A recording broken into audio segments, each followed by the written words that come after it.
द्वन्द्व बेलाका कथाहरूलाई आफ्नो पीडाहरूलाई बयान जस्तो उहाँले आफ्नो कथा भन्नुहुन्छ। अलिकति फरक छ पहिला गरिने कार्यक्रमहरू भन्दा। यस खालको कार्यक्रम आजसम्म कहिले पनि भएको छैन। यसलाई चाहिँ खासमा हामीले केही नयाँ गरौँ र द्वन्द्व पीडितहरूको आफ्नै पनि केही एउटा डकुमेन्टेसन होस्, एउटा केही आर्काइभ होस् भन्ने उद्देश्यले यस कार्यक्रम सञ्चालन गर्दैछौँ। हामीले यस किसिमको कार्यक्रम 3टा विभिन्न जिल्लाहरूमा गर्दैछौँ। पहिलो चाहिँ सिराहामा, त्यस लगतै हामी कैलालीमा र अनि पोखरामा हामीले एकै प्रकृतिका कार्यक्रमहरू गर्दैछौँ। अब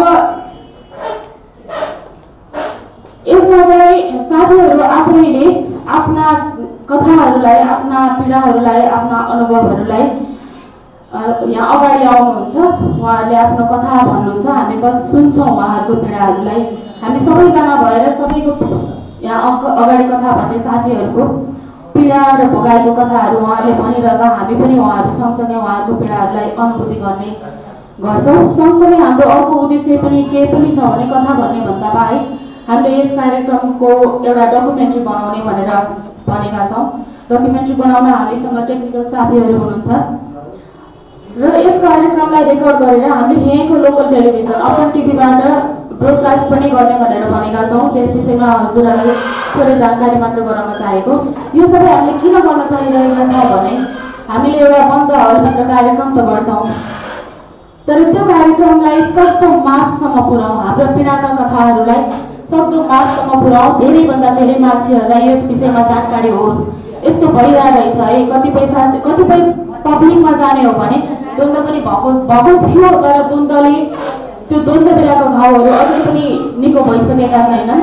पीडितहरूको पीडा अझै पनि पीडितहरूसँग मनभित्रै कुण्ठेर बसिरहेका छन् भन्ने कुराहरू उहाँहरूलाई कति पनि अनुभूति नभएको अवस्था पनि बाहिर देख्न सकिन्छ। जो द्वन्द्वमा पीडित हुनुभएको थिएन उहाँहरूलाई त्यति धेरै थाहा पनि छैन। सबैजनाको चासोको विषय यस बारेमा हुन्छ कि जब हामीले लोकल एफएम, टेलिभिजन लगायत सोसल मिडियाहरू युज गरेर यसलाई जतिसक्दो मासमा पुर्याउने कार्यक्रम गरौँ भने हामीले के गरेका छौँ, कुन उद्देश्यले यो गरिँदैछ भन्ने कुराको जानकारीहरू उहाँहरूमा नै पुग्छ। द्वन्द्व पीडित परिवारका साथीहरू तथा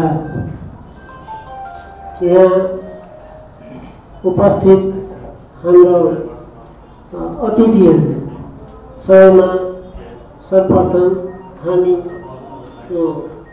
सशस्त्र द्वन्द्वको क्रममा द्वन्द्व पीडित साझा चौतारीले जुन हामीहरूलाई यो मञ्च आफ्नो कथा व्यथा राख्नको लागि जुन हल उपलब्ध गराइदिनु भएको छ त्यसप्रति सबभन्दा पहिले म उहाँहरूप्रति धन्यवाद ज्ञापन गर्दै यहाँ उपस्थित सम्पूर्ण द्वन्द्व पीडितहरूमा मेरो नमस्कार स्वीकार गर्न सक्छु।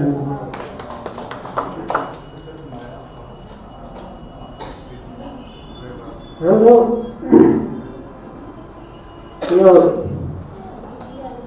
जुन द्वन्द्व साझा चौतारीको यो कार्यक्रममा उपस्थित हुनुभएका अतिथिजीहरू सबभन्दा पहिले जहान नगरपालिकाका उपमेयर सरिया चौधरीजीलाई स्वागत गर्न चाहन्छु।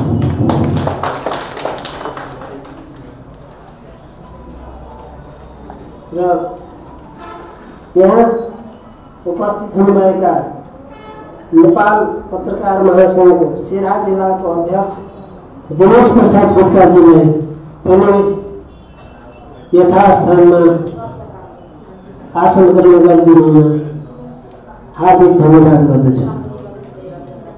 र हाम्रो साझा चौतारीका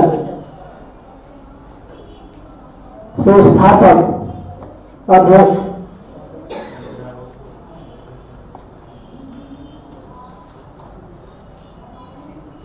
सुमन अधिकारी तथा साझा चौतारीका विभिन्न पदाधिकारीजीहरू समेतलाई आफ्नो स्थानमा आसन ग्रहण गरिदिनु हार्दिक अनुरोध गर्दछु। साथै मानवाधिकार कर्मी दीपनारायण यादवजीलाई आसन ग्रहण गरिदिनु हार्दिक अनुरोध गर्दछु।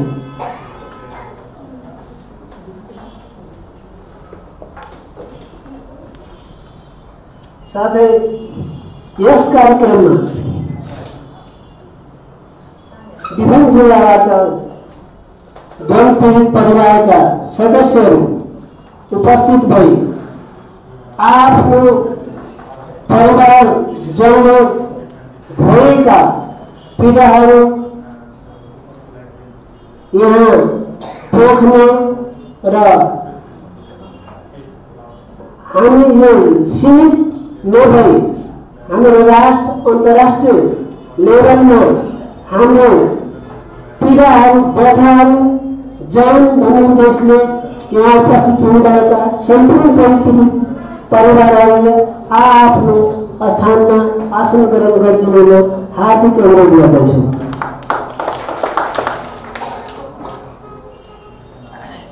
अब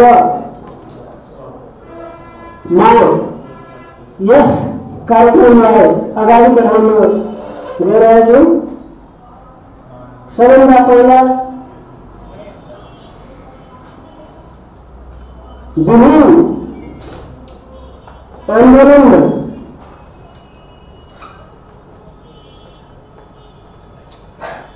शहादत प्राप्त गरेका शहीद मृतक बेपत्ता तथा विभिन्न आन्दोलनमा आफ्नो ज्यान उत्सर्ग गरी आज नेपाललाई गणतन्त्रात्मक देश र जनताद्वारा लिखित संविधान प्रदत्त र 3 तहका सरकार समेत निर्माण गर्नमा आफ्नो ज्यान उत्सर्ग गरी दिनुहुने महान शहीदहरूप्रति 1 मिनट आफ्नो स्थानबाट खडा भई श्रद्धाञ्जली दिनुहुन हार्दिक अनुरोध गर्दछु।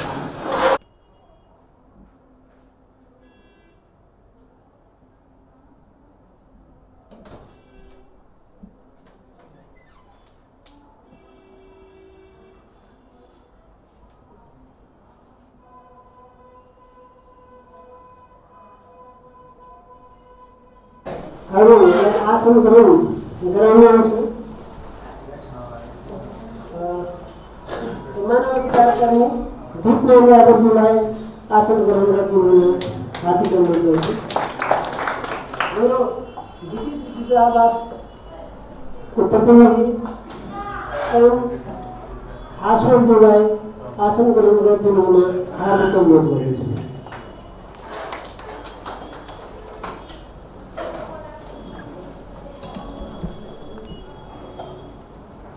अब यस कार्यक्रमलाई स्वागत मन्तव्य राख्दिनु हुन सदा चौतारी वन पीडित सदा चौतारीका 2 नम्बर प्रदेशका संयोजक उदय शाहजीलाई हार्दिक अनुरोध गर्दछु। उपस्थित सम्पूर्ण दण्डपीडित परिवार र यस सदा चौतारीका केन्द्रीय पालन हुने संस्थापक अध्यक्ष सुमन अधिकारी लगायत कल्याण दाई, रूपेश दाई, लक्ष्मी श्रेष्ठज्यू, त्यसै गरी हाम्रा कोर्डिनेटर ट्रोय, त्यसै गरी घनश्याम भूषाज्यू अनि सबको काउन्सिलर प्रमिला ओलीज्यू लगायत सम्पूर्णमा सकारात्मक मेरो नमस्कार। आज यस घडीमा यस विशाल नगरपालिकामा आयोजित यो कार्यक्रममा दण्डपीठहरू भेला भई आफ्ना दुःख कथा भन्ने अवसर पाएको यो सोमदेव पीठले आयोजन गरेको भेला यो। यसमै सबले हो जस्तो मलाई लाग्छ। यो पहिलो भेला हो।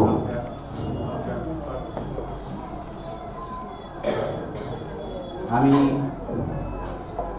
यो समयसम्म आइपुग्न हाम्रा दुनवटी साँझ चौतारीका अग्रजहरू नेतृत्व पङ्क्तिहरू खास गरेर सम्झिनु पर्दा यहाँ उपस्थित तपाईँहरूको बिचमा हुनुभएको छ सुमन अधिकारी, उहाँको बुबा मुक्तिनाथ अधिकारी मृत्यु द्वन्द्वकालमा मृत्युवरण गर्नुभएको छ र उहाँ आफ्ना समयहरूलाई घर परिवारलाई पनि कम समय दिएर यस न्यायको लडाइँमा हालसम्म उहाँ लागेको भएको स्थिति छ।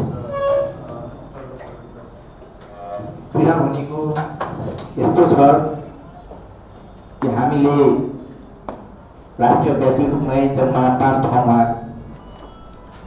अभियान थालेका थियौँ, जस अन्तर्गत बोर्बा, कैलाली, जनकपुर, विराटनगर, काठमाडौँ सम्पूर्ण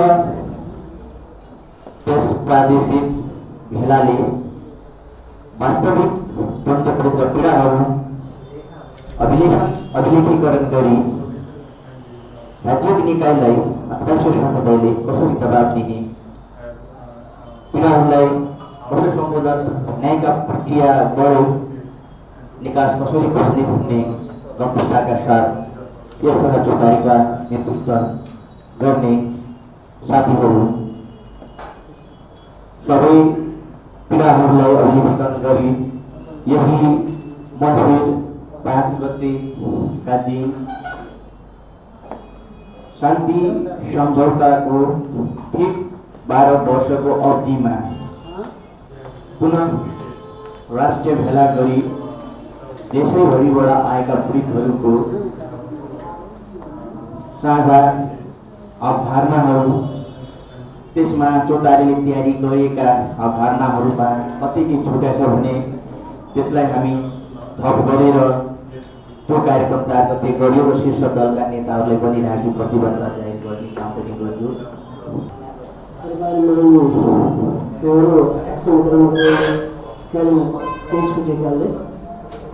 मानव अधिकार पत्रकार सङ्घको घनश्याम खड्काजीलाई आसन ग्रहण गरिदिनु आदिको योग्य छु। कार्यक्रमको अतिथि रोजिना भट्टराजीलाई आफ्नो ठाउँमा आसन ग्रहण गरिदिनु हुन आदिको अनुरोध गर्दछु। मनोसामाजिक परामर्शदाता भरत गौतमजीलाई आसन ग्रहण गरिदिनु हुन आदिको अनुरोध गर्दछु। साँझ चौतारीको अन्य पदाधिकारीले पनि आसन ग्रहण गरिदिनुहोस् आदिको अनुरोध गर्दछु। साथै यस कार्यक्रमको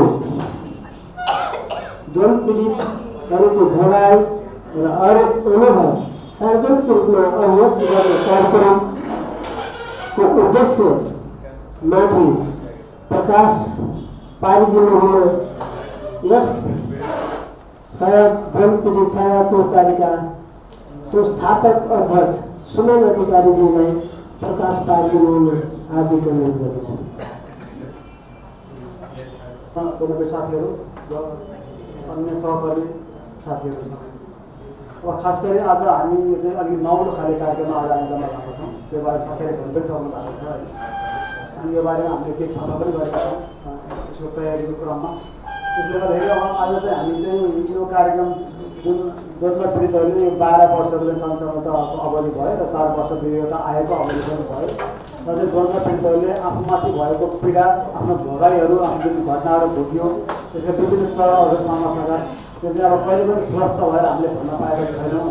त्यसले गर्दाखेरि हामीले चाहिँ पुलिस आयुक्तको सहयोगमा जुन एउटा 3 ठाउँमा चाहिँ यो द्वन्द्व पीडितहरूको चाहिँ आफ्नो चाहिँ पीडा जुन छ, भोगाइ जुन छ, सङ्घर्ष जुन छ, अनुभव छ त्यसलाई चाहिँ व्यक्त गर्ने चाहिँ एउटा वातावरण पनि थियो र भोलि गएर यो हामीले व्यक्त गरेका जुन पीडाका कथाहरू छन् त्यो चाहिँ अब समाजमा पनि जाओस् र भोलि गएर यो चाहिँ 2वटा आयोग छन्। आयोगलाई चाहिँ सरकारले पनि यसले चाहिँ एउटा भव्य गर्ने कामलाई पीडितको पीडाको बारेमा समाजलाई, सरकारलाई, आयोग सबैलाई चाहिँ गम्भीर भएर यो प्रक्रियालाई सम्बोधन गरेर सहयोग गरोस् भन्ने पनि हाम्रो उद्देश्य रहेको छ।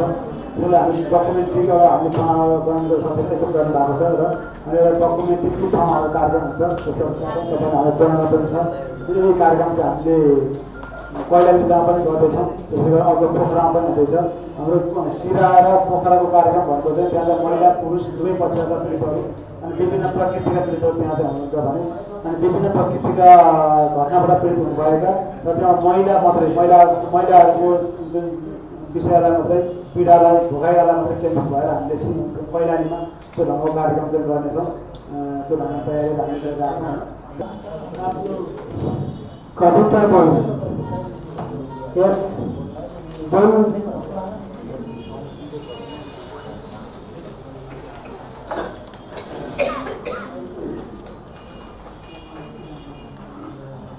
द्वन्द पीडितहरूलाई आफ्नो कविताद्वारा द्वन्द्वका घावहरू कविताको माध्यममा यस हलमा आफ्नो कविताद्वारा प्रस्तुत गरिदिनु।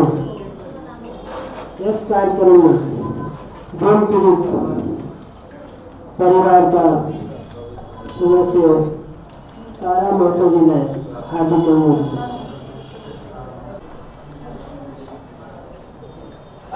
कार्यक्रम में सहभागी भेल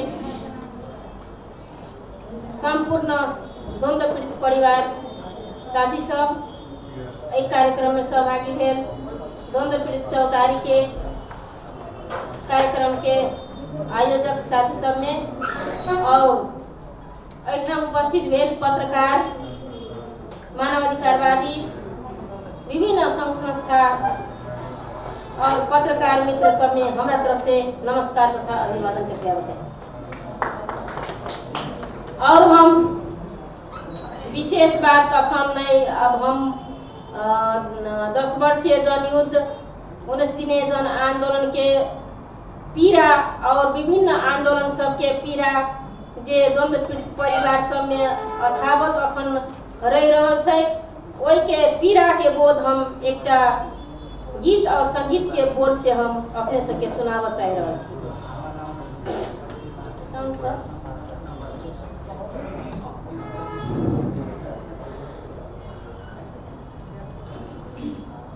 हमार नाम तारा महतो, घर धनुषा प्रदेश नंबर 2 और हमार घर मतलब बटेश्वर गांव पालिका वार्ड नंबर 1 में पड़े छे। अखन हाल के मिथिला नगर पालिका वार्ड नंबर 2 में।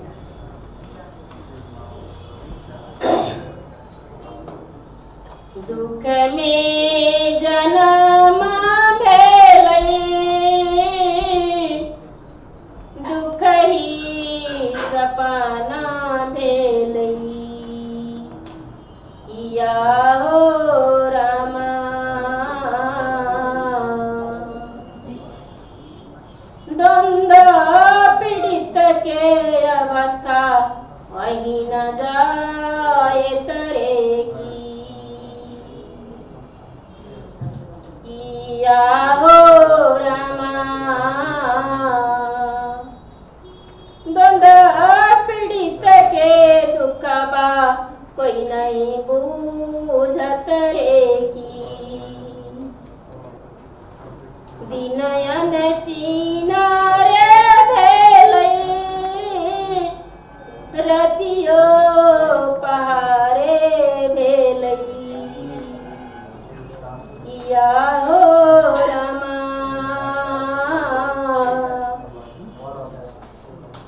मैया के दुख बा कोई नहीं बूझत रे की 14,000 दीदी बहन के सिंदूर हराना भेलै किया हो रामा कते का बालक के तुहरा बनाओल रे की किया हो रामा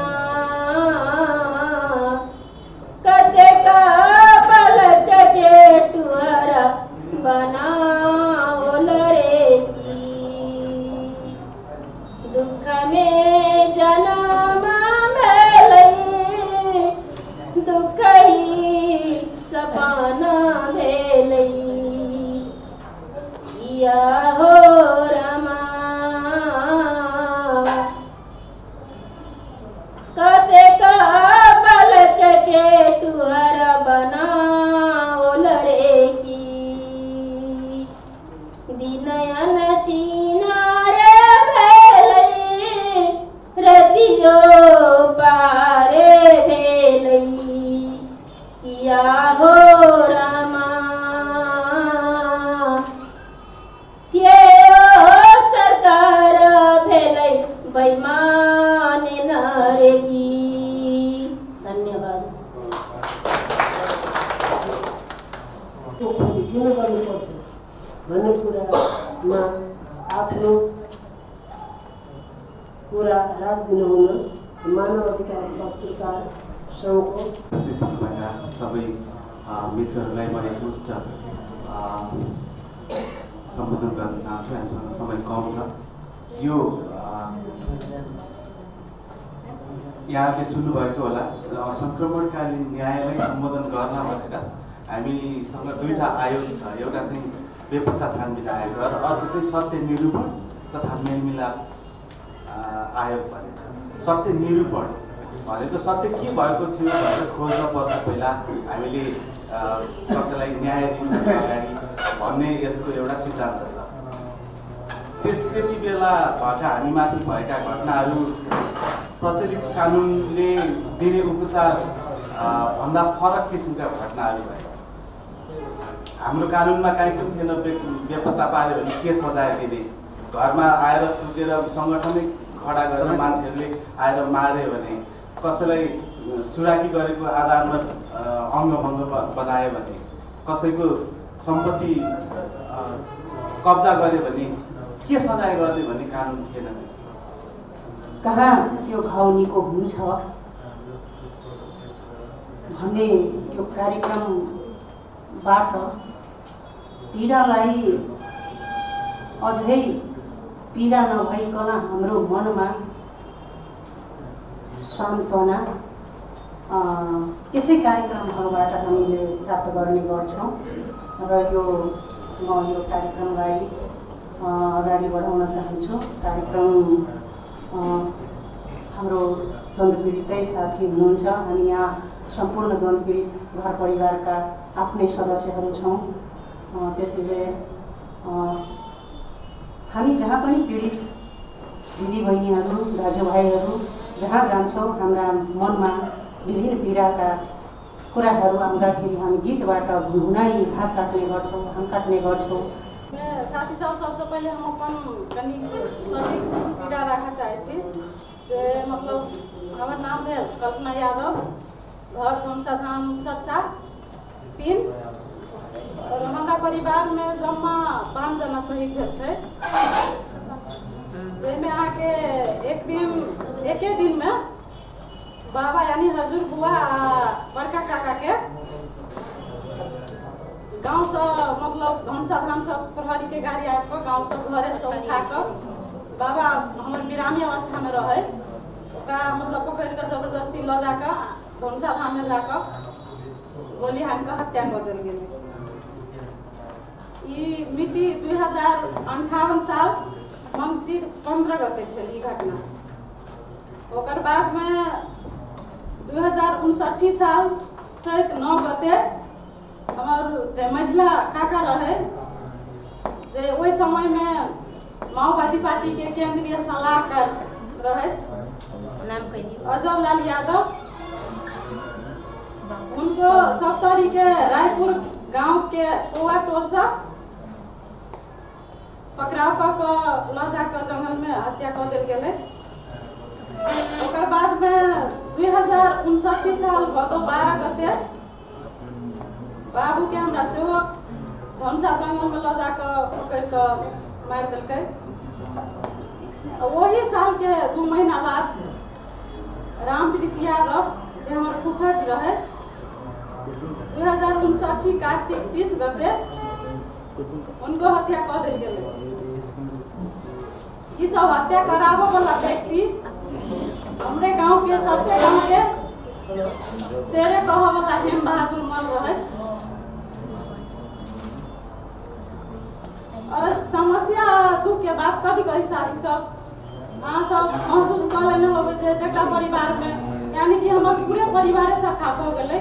हमारा परिवार में पुरुष कोई नहीं रहले, बाबा लगा मतलब तीन भाई रहे हमर बाबू, तो तीनों भाई के वही में चल गए, सब आदमी शहीद हो गए, पूरे परिवार के आदमी। और परिवार में की दुख होते की समस्या होते वो बात हम कह से बेसी यहाँ सब अपने बुझित होबे केला के लगे हम जते भी आदमी आयल छी उ सब पीड़िते छी कोनो न कोनो हिसाब से। दुख पीड़ा के बात कथी कहू साथी सब नहीं चाहल अनुसार न पढ़ाई लिखाई कर सकली, भाई बहन माई मतलब पूरे परिवार तो दुखित रहे के कर सहारा बनते। सब आदमी भागम भाग दिन के दिन पुलिस के गाड़ी आवे 5 चोटी 6 चोटी घरे आवे, कभी कत भाग पड़े जान बचाव के लागे कत जाए पड़े कोनो ठेकान नहीं, न खाए के न रह के ठेकान रहे। 2 साल 3 साल तक ला मतलब हम सब रात में कोई खाना नहीं खेले कि दिन में एक छा खाना बनाबे माय खाओ के अवस्था नहीं रहे, यानी कि कोई कुछ करे वाला नहीं रहे, कत से कथी करते न के खेती बाड़ी करे वाला कोई आदमी नहीं रहे घर में। तो बहुते समस्या भेल हमरा सबके बहुते। दोसर में मतलब माया प्रेम के बात कहबे, माया प्रेम कि हमरा सबके मतलब एहन आत्मा रहे कि काश हमरो बाबू रहे। इस संसार में जब कोनो साथी के संगी के देखली अपना बाबू जरे बाबा जरे काका जरे ओकर माया प्रेम साथ करे या कोनो फिल्म के पिक्चर या पर्दा में तो मतलब दिल अते तरपई अते कल्पई कि मतलब काश आज के दिन में अगर जो हमरो रहती तो हमरो अते माया करी, हम अते खुश नसीब रहती, लेकिन वो हमरा नसीब में नहीं रहे साथी सब।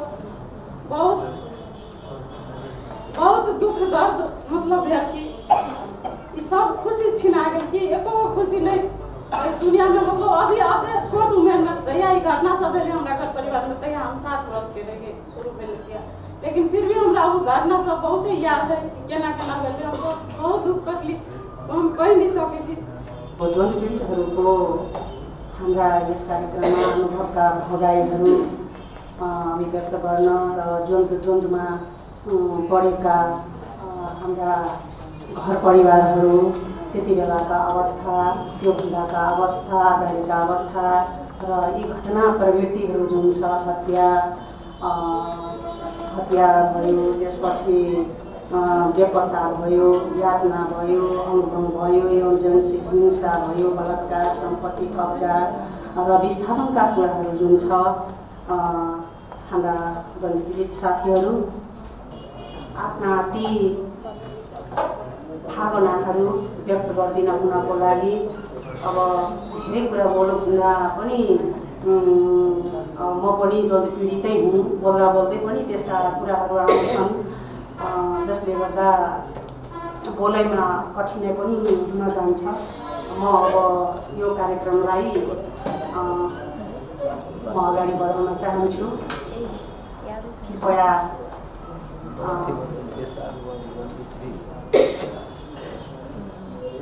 सभाध्यक्ष जी, उपस्थित संपूर्ण पीड़ित दीदी बहनी भाई बहन बाबू मैया सब, खास करके हम पत्रकार और पत्रकार द्वंद्व की अवस्था में की पीड़ा खेपल गए और स्वयं हम पीड़ा के एक अति बात खास करके आगे यही ला के सिरो फेरो जे हम एक 60 साल के सवाल से 58-60 के यही अवस्था में आगे हम एगो दैनिक पेपर के संपादक के लिए एक संपादक के लिख देने लिए हम सोलू के घटना समय में सोलू घटना मिले 2 दिन के बाद हम संपादक के लिखलिए संयमता खाँचो अजय के डाका इंस्पेक्टर तखनकर इंस्पेक्टर गोविंद परियार छले डाका सोहाग के डाका चापुसी पैसा भ्रष्टाचारी करे वाला सो वो अखन हेते कतो तो हम ई चाहे छु डाका हमर आवाज सुन सके, जैसे डाका के व्यक्तिगत रिसीवी हमरा एक माओवादी के रिसीवी के आधार में वो माओवादी के पत्रकार से से कह के हमरा हम दिनेश्वर गुप्ता के वो मारे के योजना बने शूट वारंट के व्यापक प्रचार करलक। एमे सीडीओ के नाम बिसर रहा है वो डाका सीडीओ चोरी सो करे सीडीओ है। हाल सुनवर्सी नगरपालिका वार्ड नम्बर 6 पहिला गोविन्दपुर गाविस मोरङ जिल्लामा पर्ने एउटा शिक्षक परिवार जुन कि सामाजिक रूपले एकदम नै प्रतिष्ठित र समाजमा इज्जत र आर्थिक अवस्थाले पनि सम्पन्न परिवार तो व्यक्ति मूल व्यक्ति योगी मेरो बुवा कर्मचन्द्र दास उहाँको नाम मात्रै पनि ले अदालत तथा त्यतिखेरको गाउँमा या कुनै पनि कानुनी व्यवस्थामा चाहिँ थाना जहाँ के पनि नाम मात्रै चल्ने जस्तो व्यक्तित्व हुनुहुन्थ्यो मेरो बुवा। हामी एकदमै खुसी थियौँ। त्यतिखेर बुवा शिक्षक पेसामा आबद्ध हुनुहुन्थ्यो। गाउँमा उहाँको सामाजिक व्यक्तित्व पनि एकदम नै प्रभावशाली, धार्मिक अवस्थामा पनि एकदम नै प्रभावित। त्यस्तो अवस्थामा हाम्रो परिवार एकदमै सुगठित तरिकाले अगाडि बढिरहेको थियो। कुनै किसिमको दुःख थिएन। जता गए हामी बुवाको नामबाट हामीलाई चिन्ने, हाम्रो तारिफ हुन्थ्यो, वाहवाह हुन्थ्यो, सबैले हामीलाई सम्मान गर्ने, मान गर्ने र दिनौँ जसो हाम्रो घरमा चाहिँ मान्छेहरू आइरहने, बुवा कहाँ आइरहने। त्यस्तो परिवारमा हुर्के बढेका हामी समयको कालक्रमसँगै हाम्रो जीवनमा एउटा कालो दिन आयो। 2060 साल 10 महिना 4 गते शनिबारका दिन। त्यो कालो दिन मेरो जीवनको, मेरो मात्र होइन हाम्रो परिवारको जीवनमा सबैभन्दा कालो दिन। हामी मरे पश्चात मात्रै त्यो हामी रिक्सेर जान्छौँ, बाथरुम कहिले पनि बिर्सन सक्दैनौँ। त्यो क्षण बुवालाई माओवादी कहलिने त्यतिखेरका व्यक्तिहरू माओवादी जो आफूलाई माओवादी भन्ने थियो, बुवालाई घरबाट अपहरण गरेर नजिकैको चोकमा लगेर एकदमै दयनीय विभत्स निर्ममतापूर्वक हत्या गरे। आफूले बोकेको हतियारको साम हेराउँदै होला, सायद एउटा गोलीले मात्रै मर्थ्यो होला मेरो बुवा। 5 गोली हानेर बुवालाई हत्या गर्यो। त्यो घटना, त्यो दृश्य हाम्रो आँखामा झल्झुलिआइरहन्छ हरेक क्षण। हत्यापछिको अवस्थामा हामी कैयौँ वर्ष त के भनौँ, निदाउन नै पाउँदैनौँ। खानाको कुरै होस्, त्यस्तो एक सम्पन्न परिवारको व्यक्ति घरको मूली नै समाप्त भएपछि परिवारको कस्तो अवस्था भयो होला भन्ने यहाँ उपस्थित जन्तु परिवारका सदस्यहरूलाई एकदम नै भलिभाति नै अवगत छन् होला। हामी त्यस पश्चात बुवाको हत्या पश्चात हाम्रा दिनहरू एकदमै दुःखमा, पीडामा बित्न बाध्य भयो। दीपावलीमा पड्काउने पटाका ल्याएर घरको आँगनमा कहिले घर पछाडि पड्काउने गर्थ्यौँ। हामी रातभरि बुझेर बस्नु पर्थ्यो, घरबाट बाहिर बस्नुपर्ने। आमाको रुवाई, भाइको जिद्दीपन, भाइलाई यो चाहियो त्यो चाहियो। म अलि बुझ्ने भएको कारणले गर्दा म खासै त्यस्तो जिद्दी गर्दै थिएँ, तर भाइको जिद्दीले गर्दा हामी चाडपर्वमा झनै मर्माहित हुन्थ्यो। चाडपर्व किन आउँछ भन्ने जस्तो मैले अघि नै भनिसकेँ। चाडपर्व किन आउँछ भनेर मनमा आएकै पनि हुन्थ्यो। यो यति छोटो अवधिमा किन आउँछन् भन्ने जस्तो पनि लाग्थ्यो ती दुःखहरू। तर मैले सङ्घर्ष गर्न भने कहिले पनि छोडिनँ। ती नेताहरू आउँथे, सबैजनाले आश्वासन बाँड्न जान्थे, बाबु पढ, यस्तो हुन्छ उस्तो हुन्छ, जागिर भेट्छ भनेर भन्थे।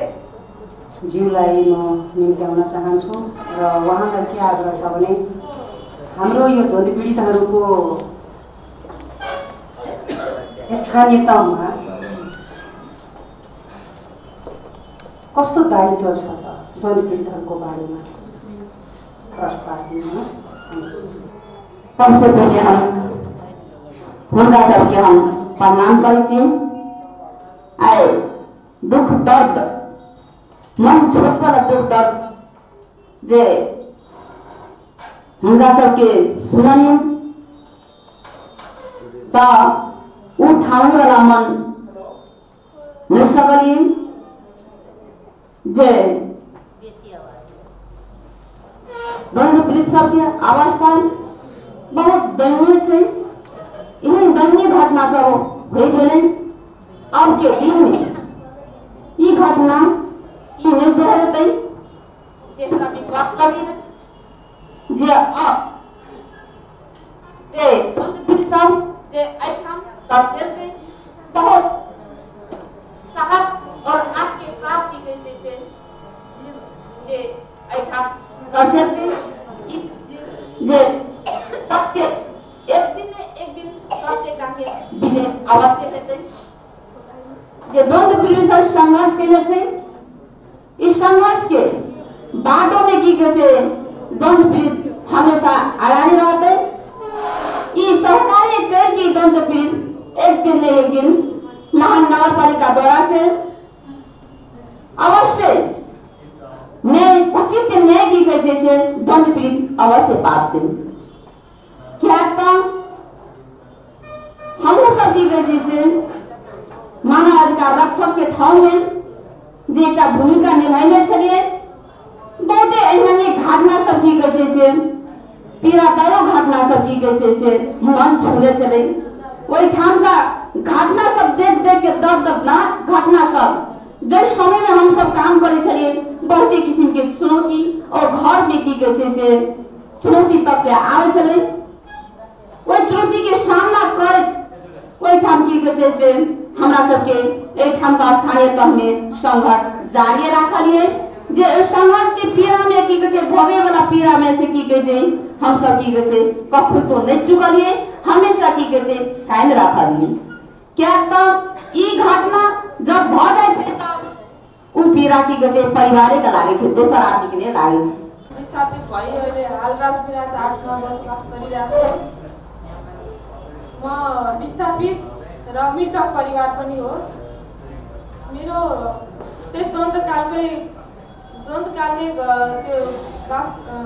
52 देखि 63 को त्यो द्वन्द्वका क्रममा द्वन्द्वको प्रभावले गर्दाखेरि हामी सेनाबाट प्रहरीबाट त्यो टाइममा चाहिँ धेरै कुटा खायौँ। मानसिक टर्चर के रे अनि कुटाई सानो बच्चा काखमा थियो त्यतिखेर तिम्रो माओवादीका माओवादी घर हो भन्ने आउने अनि के रे अलिकति राति चाहिँ अलि टाइम लाग्दाखेरि ढोकामा लाग्दै हेरिआउने ए ढोका खोल माओवादीहरू ढोका खोल भन्दै आउने घरभित्र। अनि त्यसपछि घरमा खनखान गर्दै कहाँ बम लुकाएको छ भन्ने। अनि त्यसपछि त्यो घरको त्यो पेटीकोट सायाको लुगा हुन्थ्यो ब्लाउजको त्यो चाहिँ लाने तिमीहरू ब्यानर बनाउने भन्दै खाना पकाउने कुकर समेत लग्ने बम बनाउँछौ भन्ने। अनि त्यसपछि हामीलाई कहाँ छ लुकाएको कहाँ छ त्यो माओवादी भन्दै कुट्ने हामीलाई। सानो त्यो काखाको बच्चा राख तल राख भन्दाखेरि हामी नराखेपछि कुट्न थालिहाल्ने। लाउराले के रे त्यो उनीहरूको लट्ठी कस्तो हुन्छ त्यो लट्ठीले कुट्ने। अनि त्यतिखेर बच्चालाई चोट लाग्छ भनेर मैले राख्ने त्यो काखाको बच्चा त्यस्तो भोगाई त्यो बन्दुकले झापट यो हात उनीहरू कस्तो हुन्छ त्यस्तोले हान्ने। त्यो छिटो भन्नु भए मारिदिन्छु मैले अनि मारिदिनु त्यो बुढेसकालमा मर्नुमा त अहिले मर्नु बेस। अनि त्यसपछि यसरी बन्दुक पञ्चायतमा हानेर पछाडिबाट पड्काइदियो। त्यताको सबैजना मान्छेहरूले गाउँका भने आज त उसलाई मारिदियो। सोनापुर हो मेरो गाउँ माइत ए सोनापुरवालीलाई त मारिदिएछ भनेर कसै फेरि डरले कोही पनि आउँदैन थियो त्यतिखेर। सेना साहेब भिन्नै आएर हामीलाई सताउने प्रहरीहरू आएर भिन्नै सताउने त्यतिखेर। अनि अब घरमा नबस्ने अब कोहीजना सबैजना के भन्नुहुन्थ्यो तिम्रो घरमा को आउँछ राति डर लाग्ने अब कहाँ जाने भन्दै कुनै दिन त अरू घरमा रात बसोबास गर्नलाई हामी जानुपर्ने थियो। त्यस्तो अवस्थामा हामी विस्थापित भयौँ। अनि त्यसपछि अब मेरो श्रीमान पछि त्यही द्वन्द्वको कारणले गर्दा मेरो श्रीमानलाई मारिदियो। मारेपछि पनि फेरि हामीलाई डर त्रास छँदै थियो। त्यसपछि यो तराई जनतान्त्रिकको उनीहरूले पनि हेप्ने हामीलाई ठाकुर कहाँ छ यस्तो उस्तो गर्ने भन्ने नआयो भने उनीहरू उसको श्रीमतीलाई लग भने धेरै हामीले टर्चर खाएर त हामी त्यहाँदेखि नै अहिले हाल राजविराज 8मा बसोबास गरिरहेको छौँ। विस्थापित पनि हो।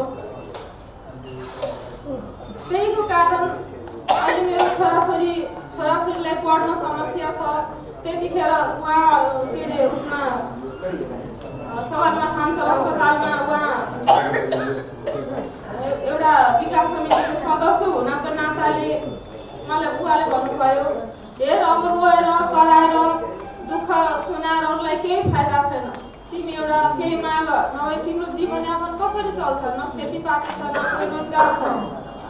अब घरमा कोही छैन पुरुष मान्छे एक्लै एउटा सासू आमा अनि 2टा छोराछोरी साना साना सन्तानको काखाको सन्तानहरू अब कसरी बाँच्छौ भनेर मेरो बुवाले भन्नुभयो। त्यसपछि मैले त्यहाँ एउटा निवेदन दिएँ अनि निवेदन दिएपछि त्यो ज्याला गाडी मलाई दियो।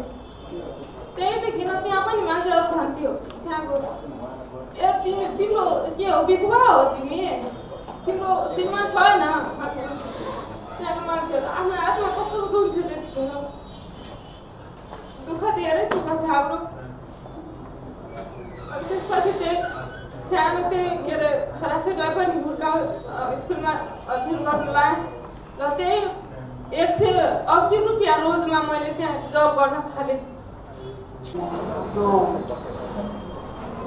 अनुभव अभिव्यक्त गरिदिन हुनको लागि है। र अहिले यस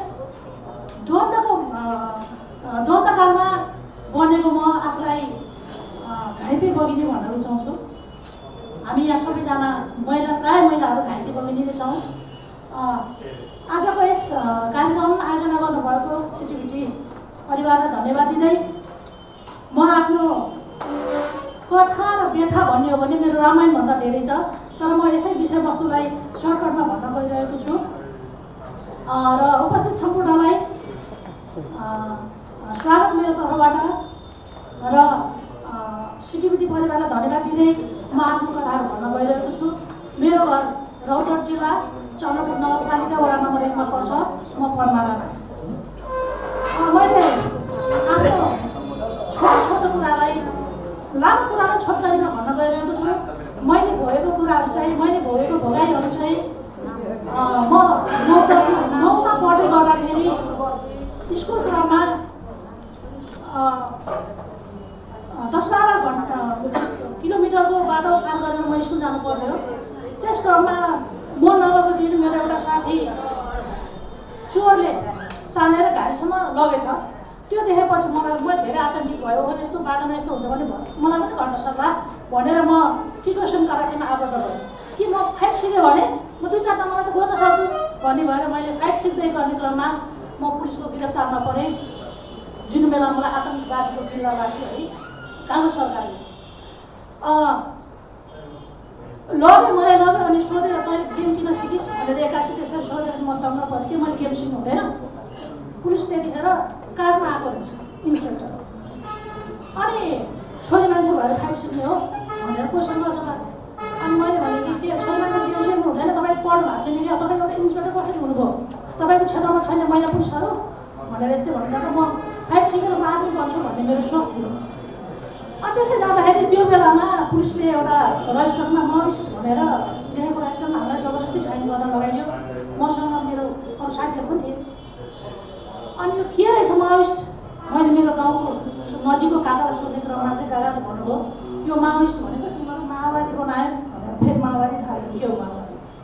अनि पछि बुझ्दै जाँदाखेरि माओवादी भन्ने कुरो के रहेछ भनेर बुझ्ने क्रममा म आफै माओवादीमा आबद्ध पनि भएँ। र मेरो म गिरफ्तार 53 सालमा भयो पढाइ सँगसँगै। अनि लुकीछिपी एसएलसीसम्म पास गरेँ मैले। अनि त्यसपछि लगातार मेरो बिहे भयो। मेरो पारिवारिक जीवन एकदम राम्रो थियो। हाम्रो परिवारमा धेरै राम्रो थियो। मेरो श्रीमानलाई म मेरो असल मित्र साथीको रूपमा हेर्न चाहन्छु किनभने उहाँले सन्तान एउटा छोरी जन्म छोरी भयो मलाई पुग्छ भन्ने कुरामा नबन्दै मिलेको वर्षपछि सन्तान छोरी पनि जन्मियो। हामी खुसी थियौँ 3 जना परिवार। र कसैको क्रम मेरो श्रीमानको घर पहाड मकानपुर पर्छ रातमाटे। बसेर काम नमिल्नको कारण म तराईमा नै बसेँ। म माइती 6 महिना बसेँ, माइतीले मलाई केही घटाइदिनु भयो। त्यहाँ घर बनाएर म बसेँ। म स्कुलमा टिचिङ गर्थेँ भने मेरो श्रीमान फोनबाट खानेपानीमा काम गर्नुहुन्थ्यो, दुवैजना जागिरे। अनि त्यहाँ चाहिँ एउटा फुटबल गेम थियो। फुटबल गेममा मेरो श्रीमान चाहिँ टिम म्यानेजर भएर त्यहाँनिर खेलाडीहरू लिएर जानुभयो। अनि फिल्डमा खेलाडी छँदैछ, खेलिरहेछ। अनि मेरो श्रीमानलाई चाहिँ खाना खाने टाइममा सिआइडी लागेर यो चाहिँ माओवादी हो भनेर। त्यो मेरो मेन घटना चाहिँ नि 58 साल माघ 19 गतेको घटना हो यो। म चाहिँ नि चोकमा चाहिँ नि घर नजिकै चोक समेर त्यहाँ म गएर बसिराखेको थिएँ। एकजना साथीले रोडमा बोलाउनु भयो। अनि म आउने क्रममा त्यो दिन माओवादीको बन्द कार्यक्रम रहेछ, यातायात बन्द रहेछ। म सरासर रोडमा रोड मात्रै कर्नाइ चाहिँ एउटा डल्लो बल जस्तो उड्केर मेरो खुट्टा लाग्यो कि। अनि मैले त्यो बम भन्ने कुरा मैले देखाएको पनि थिएन, बम हुन्छ भनेर सुनेको थियो। बम पड्क्यो अन्त भनेर घटना चाहिँ सुनेको, बम खासै मैले देखाइरहेको छु। अनि मैले नि बल त हो नि भनेर यसो लात्रै हाल्नु है, त्यो बम नसो भन्यो। अनि म यसो हेरेँ, अनि त्यो नसो भन्ने मान्छेतिर म सिधै गएँ कि। अनि त्यो पूर्वी पारको चोक थियो, पार्क थियो। त्यहाँ चाहिँ महिलाहरू बच्चा लिएर गाडी चढ्न, गाडीमा बन्द रहेछ त्यति पातलो पातलो गाडी चढेको, बच्चा लिएर महिलाहरू थुप्रैजना बस्नु भएको रहेछ। अरे भाइ के हो यो? ऊ माओवादी रहेछ। मलाई के थाहा थियो माओवादी हो कि के हो, त्यो मलाई कल्पनै आयो त्यो माओवादी हो कि को हो मलाई के थाहा। अनि यो के गरे भाइ, यो किन यसरी हानेको भने मैले मलाई थाहा छैन।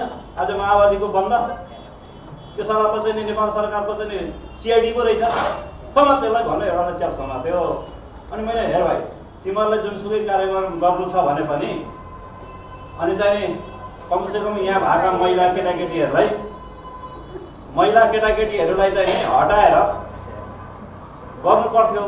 अब एकछिन बच्चा निर्दोष मर्छन्, भोलि यहाँ बम पड्क्यो भने तपाईँले भन्दाखेरि त्यसलाई समात भनेर एकजनाले मलाई च्याप्प पापमा समात्यो।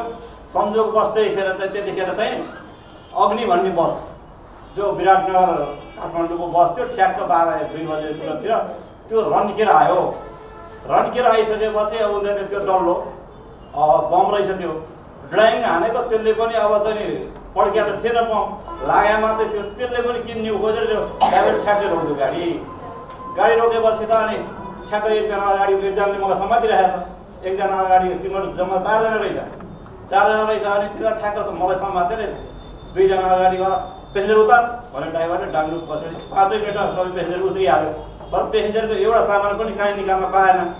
अनि त्यो अगाडि गएर एउटा चाहिँ नि बोतल रहेछ, त्यो बियरको बोतल, त्यसमा ऊ हालेर छ पेट्रोलमा सलेदो निकालेर छ, बत्ती बाल्छ नि सलेदोबाट सटक लगाएर अनि ड्राइभरको सिटबाट भ्यात्तै फालिदियो। अनि त्यो गाडी तन्किन लागेपछि मलाई 2 जनाले समातेर अनि पेसेन्जरलाई पनि सँगै लिएर गयो नि, माओवादी जिन्दाबाद भन्दै मलाई सँगै लिएर गयो। त्यतिखेर चाहिँ अलिक माथि जङ्गल छ मेरो घरभन्दा माथिपट्टि। अनि मलाई त्यहाँ लगेर अब चाहिँ नि पेसेन्जर त तर चाहिँ यताउति छर्कऱ्यो भनेर भाग्नुभयो। अनि मलाई र उनीहरू 5 जना मान्छेले लगेर मलाई चाहिँ एउटा जङ्गलको चाहिँ भित्र त्यो घारीमा चाहिँ नि उनीहरू एकछिन बसे। त्यहाँ बसेपछि अनि मलाई चाहिँ बयान लिनु थाल्यो, त को होस्, के गर्छस्, तेरो के पेसा छ, कुन पार्टीमा आबद्ध, सबै भन्यो। म अलिकति त्यहाँ सामुदायिक अध्यक्ष यताउति अब चाहिँ गाउँमा यसो परेको काम पनि गरिदिन्थेँ समाजको चाहिँ। अनि त्यसै त समाजसेवी बनेको ठुलो, कति चन्दा दिएपछि मलाई चाहिँ सामुदायिक अध्यक्ष भएर पैसा खायो होला नि भने, ए बाबु मैले के पैसा खानु, त्यो समाजको पैसा ती छ, त्यहाँ खातामा कति पैसा ती हेर्नु, के गरेको छ। अनि ए साह्रो बढ्ता कुरा गर्छ भनेर एउटाले बसेर लात्तीले यहाँ दिइहाल्यो। अनि अर्कोले घोग्रायो, म त यहाँ हिर्काउने बित्तिकै म त लडिहालेँ। अनि चाहिँ त्यतिखेर चाहिँ 5 बजेतिर कुरा छ, म लडेर चाहिँ त्यहाँ अब के गरेँ मलाई थाहा भने त्यो बेहोसै भइहालेँ। उनीहरू राति हिँडेछ, म चाहिँ 12-1 बजेतिर म त्यो ड्युटी छु के थियो। अब चाहिँ नि त्यो हिर्काइ के भन्छ त्यतिखेर हुँदाखेरि यसो फोटो पनि चल्दैन। यो करङ यसो गर्छु यतातिर चाहिँ नि चर्केको जस्तो लाग्छ, बोल्दाखेरि त्यो सास फेर्दा पनि यहाँ दुख्छ। अनि चाहिँ नि 2 घन्टा जति म त्यो घिसेर सडकमा आइपुगेछु। सडकमा आइसकेपछि अनि बिहान 4 बजेपछि त्यो परमानीपुर भन्ने गाउँ छ त्यहाँभन्दा माथि, त्यसले चाहिँ त्यहाँ मान्छे ओहोरदोहोर हुन थालेपछि अनि म घिस्रिएर आएको देखेपछि अनि मैले बोलाएँ, ए के भयो तपाईँलाई, कहाँको मान्छे भनेर त्यहाँ सोध्थ्यो। अनि साइकलमा चढाएर मलाई त्यसको सामान त्यहीँ राखेर उनीहरूले मलाई चोकमा ल्याएर अनि चाहिँ नि त्यहाँ ल्याएपछि हस्पिटल मलाई चाहिँ वहाँ चाहिँ त्यो बिके सिंह भन्ने छ वीरगञ्जमा एउटा त्यो अहिलेसम्म डाक्टर हम सब पक्के पीड़ित परिवार को छेबे करें पीड़ित तो में हम डबल पीड़ित हो जन्म के कथा कथा में जा रहे थे हम 49 साल से सके समय हम 46 साल से राजनीति करे राजनीति 45 साल में हम कैंपस छोड़ रही हाँ 46 साल से हम राजनीति के लिए हम एमआलए में लगभग साथी थे शुरू एमआलए में लगभग साथी थे जबकि एमआलए में लगल तो कांग्रेस समाज पे रह गई मतलब ये 52 साल तक पेरते रहे के बाद हम 54 साल में स्थानीय चुनाव जीतलिए 54 साल में स्थानीय चुनाव में हमारे गावी सब में जीतलिए के बाद हमारा पार्टी में केंद्र से लगा गाँव तो एक द्वंद्व भेल द्वंद्व के क्रम में हम सब 4 जना पार्टी से गावी से माओवादी में प्रवेश भेल जिसमें कि 1 जना हमारे साथी शहीद हो गए 3 जना अखनी हम सब बेपत्ता पड़ के जिले छे कोनो डांग तोड़ने थे कोनो कपार फाड़ने थे कोनो मानसिकता बदल देने थे वो साथी सब यही चुनाव में हेबे करते करे भैया लेकिन हमरा 2060 साल में राज्य के सेना सब अब हमरा केना के लग गए अब कोई पीड़ित भेले साथी कोई 54 साल 58 साल में कोई शहीद भ गए कोई हमारे घर में एले भात खेल गई कोई हमारे एले सुत ले एक दिन वही के सुरा की हमारे गाँव के महाराजा धीराजा अखन तक वो जिंदे मरल नहीं थे बाप से नेता बेटा है पूर्ण डकैत अखुन को डकैती काम करे कोनो जनता घर में कामे नहीं करी वो सुरा की कह हमरा लान के खुला बाबू के कार्की जे अखन हमरा के चोरबा गन में इधर कैंप से वही कैंप से लाइव के हमरा ठीक मंगसिर 7 गते दिन के 4 बजे हमरा घेरा पाल के उठना तो बहाना लगा के वो साथी सब लगा के हमरा पकड़ा दिल हमारी माता हम गंदा पीड़ित 2059 साल में जो द्वंद्व के विकराल रूप रहे तई अवस्था के बात तो हम कह रहा छी लाहन के घटना जब अवस्था में भेले लाहन के घटना शायद वो दिन कोनो तीज तिहार रहे वो दिन के दिन कोनो तीज तिहार रहे लाहन के घटना भेले जे दिन ते दिन हम घर में रोटियां चावल के रोटियां भंटा के चटनी रहे बनौने तई अवस्था में पहाड़ के माओवादी सब एले मोटा बैठ के हम घर भाड़ा में रहिए घरपट्टी के बेटा माओवादी चले उ वक्त में मोटा बैठ के एले एकदम कहन के तोरा खीबा पड़तो तो खीबा पड़तो तोरा खीबा पड़तो तो खीबा पड़तो खाना ओकरा रात में खाना खिया बना के खिया देली उ सब त चल गया बिहान भरे कतो से थाल लगले ई माओवादी के रात में खाना खियौते कहि ग आर्मी सब एले आर्मी सब कहल के से राति को आथियो तिमीले खाना पकाएर खुवाएको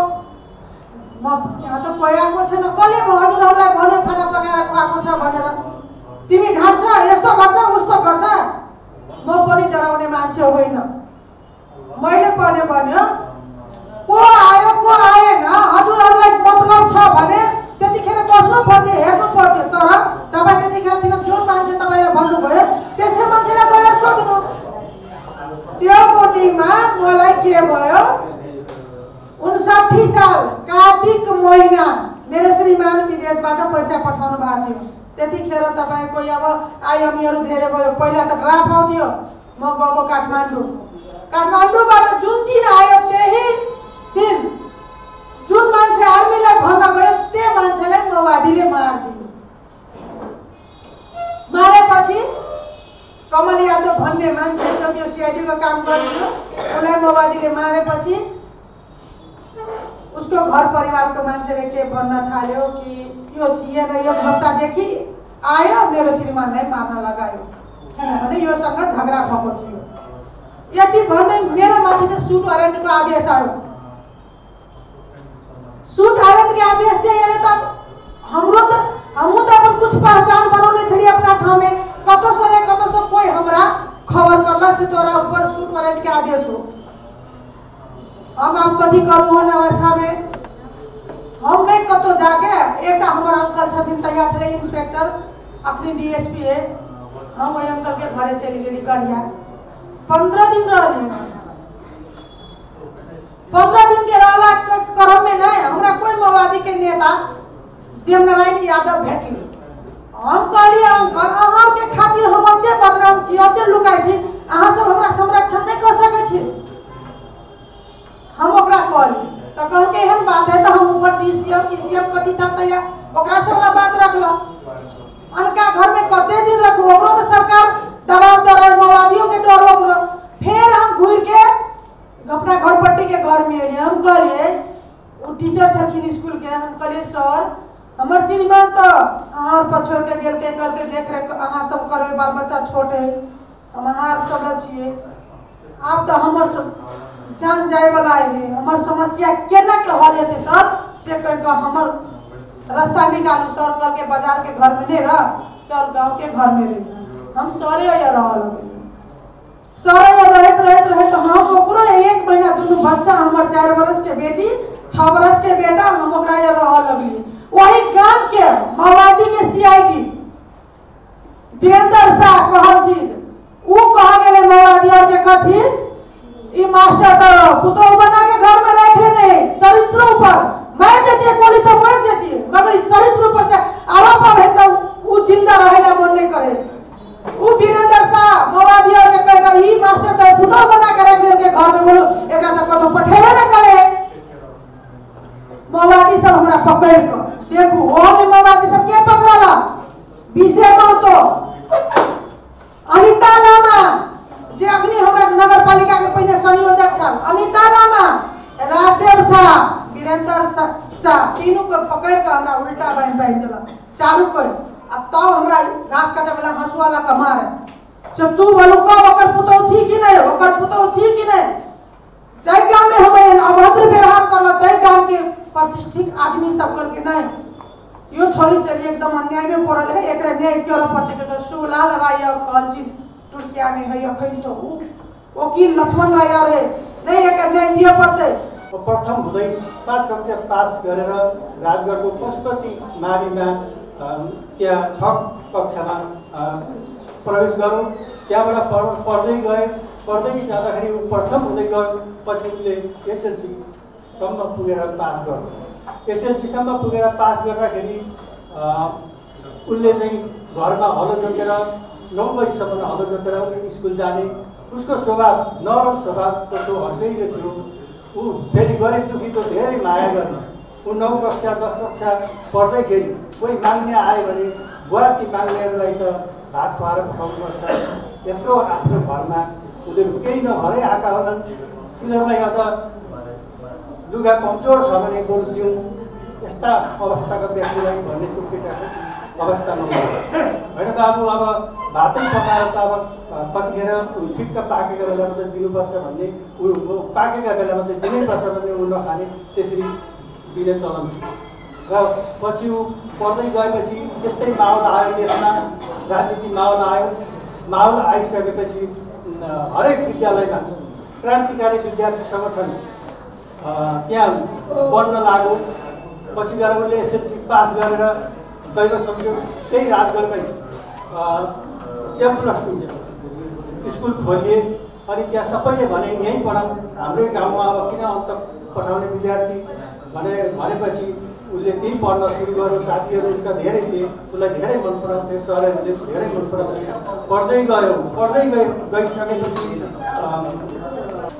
डराउने धम्काउने कहाँ छ तिम्रो बुवा, मेरो हजुरबा आमालाई बन्दुकका कुण्डाले हिर्काए, कहाँ छ तिम्रो छोरा, कहाँ छ तिम्रो श्रीमान।